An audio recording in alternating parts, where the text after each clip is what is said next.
So here's some things I want to talk with you about that are a handful of routes and trails that were of great concern. I just want to highlight what I've done with that. The Blue Trail. Over the years, again, it's been used heavily by trail groups, motorized trail groups, under a permit. The Father's Day Run is one of those. It's a big deal. Hundreds of people come. They were not able to come this year because we had the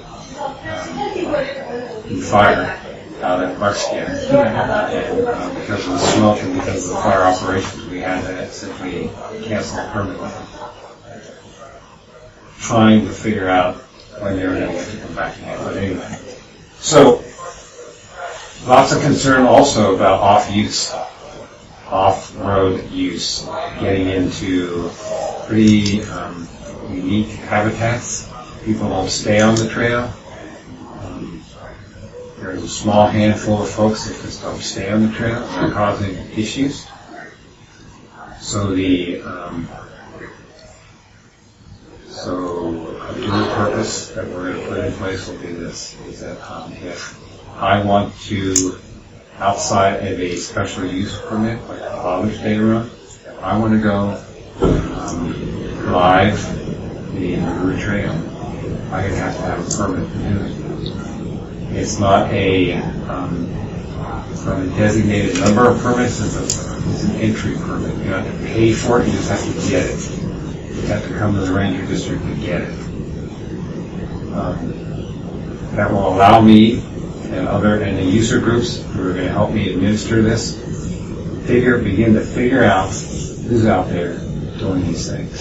They're going to help me police it. They're going to help me monitor it. They're going to help me engineer closures that will work.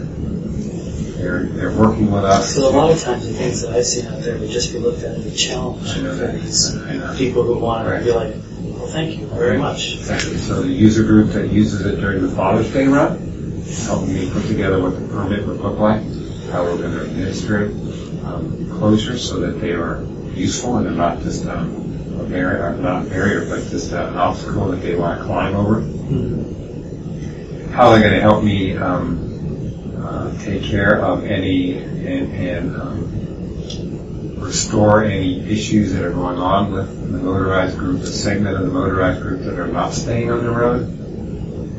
And not only does these three groups I've met with on site as well as in the office and the environmental groups, they both agree that this would be a great way to go rather than closing the trail down, which is what some folks wanted me to do, and I said I would not do that. Yeah.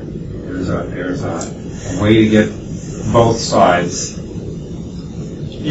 closer, to common ground, where their interests are common, and they're just not all about their positions. Well, I think the group can almost self-police from the standpoint that they know that this is a mistake. They do. And if people mess up, the wounds are for everybody. It does. And the policing thing is going to allow us to have more eyes and ears out there than just Forest Service or county or BLM. So that's what we're going to do with the Blue Trail. Both groups are very supportive of that. So I'll let you know. The Blue Trail could be one of those RS-2477 routes. Well, I think your permitting thing sounds kind of like it's a Siskiyou Crest. It is. So you have to have a permit to hike that. You don't want to get the point of people doing that is that they have this opportunity for cross-country solitude. That's very good. But everybody wants to do it. So if you permitted, 100,000 people, you'd be wall-to-wall people all summer long, and that's stupid. Have you done that? Yeah. It's only 2,600 miles. 2,600 miles. I did it backwards on 50. Right? 50 miles a day. So again, it's not an allotment. Yeah. It's not a certain number. Anybody can do it. But if you're going to do it, you need to come in, you need to get one, you need to sign it, you need to know who you are, right. Description of the vehicle that you're going to be using, and then here's your permit for the dates that you say you're going to be there. Right. That's how we're going to administer. So we're going to try to get a handle on some of the issues that are going on out there right now. So the boundary trail, I mentioned to you already, it's a trail that crosses back and forth between the old Siskiyou and the old Road River National Forest. On one side it's motorized, on the other side it says non-motorized. This is what we're going to do. So we've identified a portal that we're going to sign, and people are going to be able to motorize and walk in the portal. And when they get to a certain location when they intersect the boundary trail, everything south is non-motorized, and everything north is motorized. The north is a loop.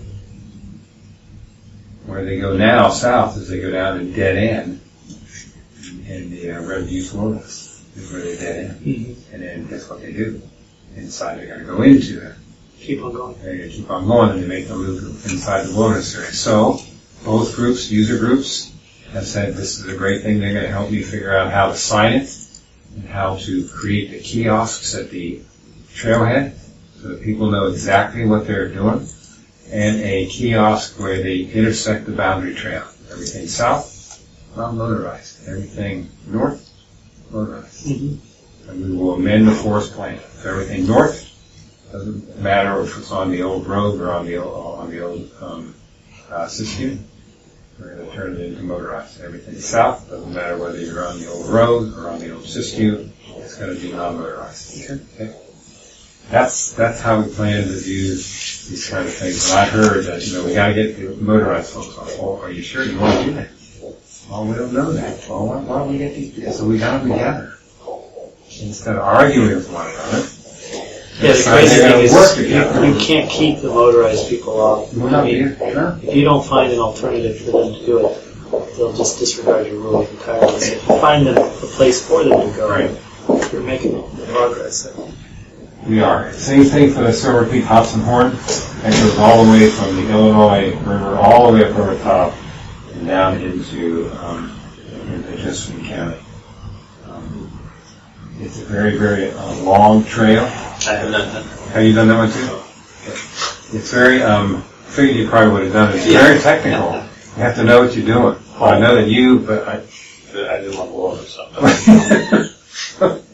So we've tried to maintain it over the years.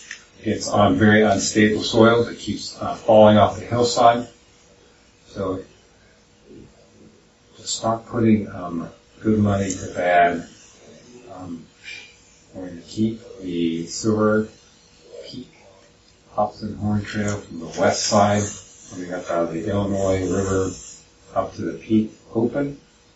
Only open during hunting season, because that's what I heard folks wanted to keep it open. So they ride their motorized pieces of equipment back in there, pretty remote. They hunt. They want to be able to get in there. It's miles and miles and miles of walking to get there. And so that's the compromise. I talked with the hunter groups, OHA, as well as the environmental groups. They're fine. Keeping it open during hunting season. As soon as hunting season is over, we close it to motorized use.